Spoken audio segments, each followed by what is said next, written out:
Hello, I'm Dr. Marianne Teitelbaum, and today we're going to talk about a very interesting mineral known as Abrak Basma. Now, many people know about most of the common herbs that we use in Ayurveda. Herbs like Brahmi, which help all the brain functions.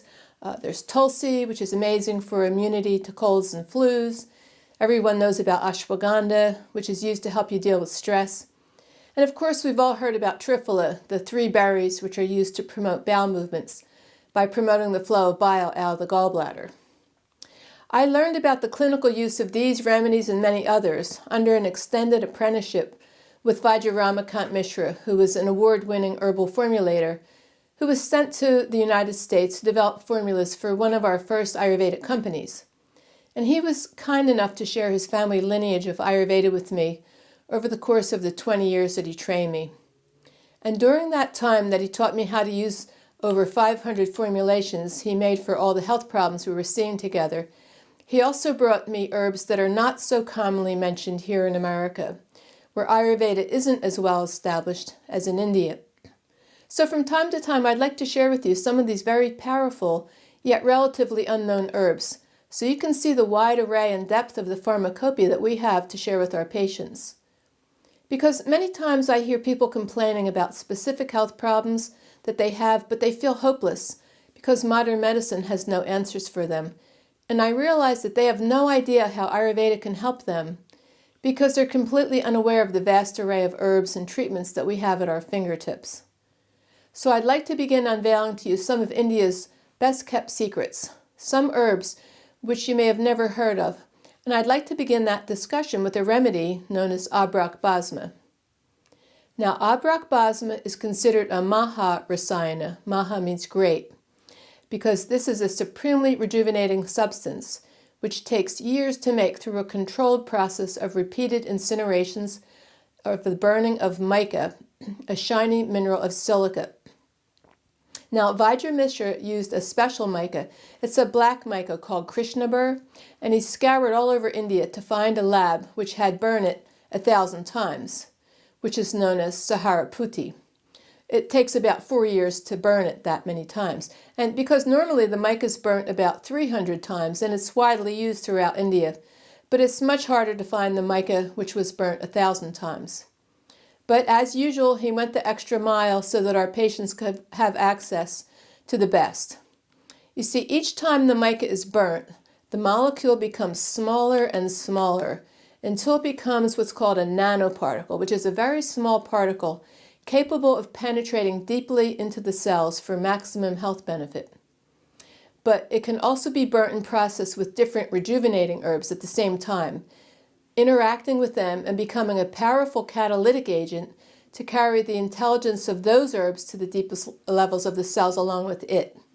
So the Abrak Basma Saharaputi is the fastest and most efficient carrier, or Yogavahi as it's known, which means it delivers the properties of the herbs it's associated with to help them reach their destination faster and penetrate deeper.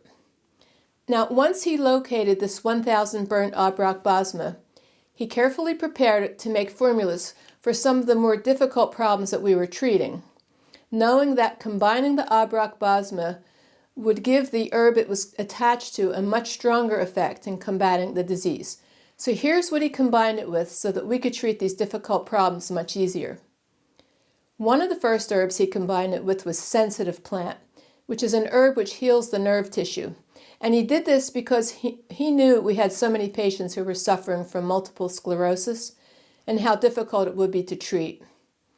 So he attached the Abrak Basma to this herb, sensitive plant, so it could penetrate very deep into this really hard to reach tissue, which is the nerve tissue.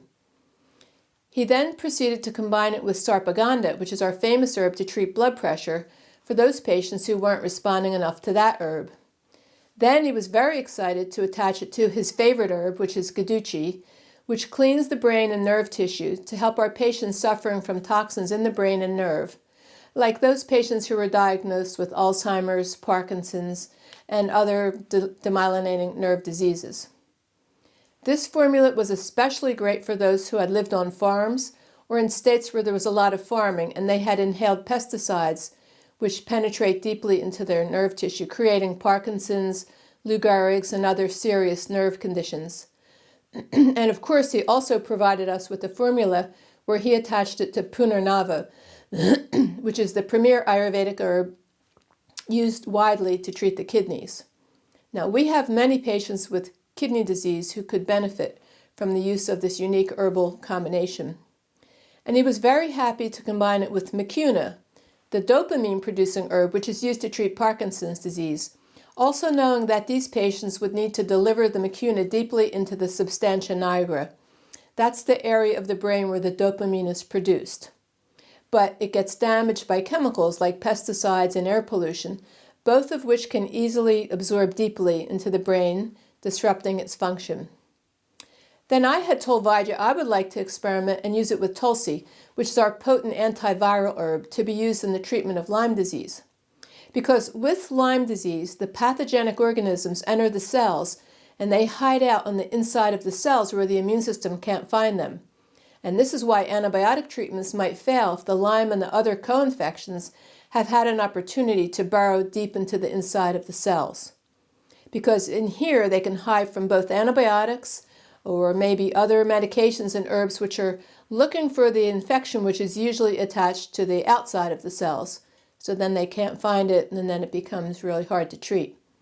And it worked. Our first patient had been on antibiotics for 1 year for Lyme disease, but his blood work continued to show activation of the Lyme organism still at a very high level of 800 inside his cells.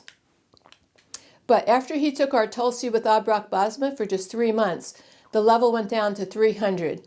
We were shocked and very grateful for Vaidya for obtaining this very potent Basma.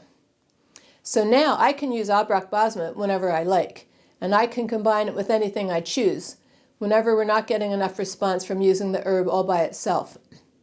So I hope you can see that we have a vast arsenal of very potent Ayurvedic herbs, minerals, seeds, and other things which you may not have heard of that are available finally for our patients here in the United States and anywhere in the world who are looking for more efficient ways to treat their health problems. I promise to share more of these Ayurvedic gems and Dr. Mishra's family secrets with you in future videos. Thank you.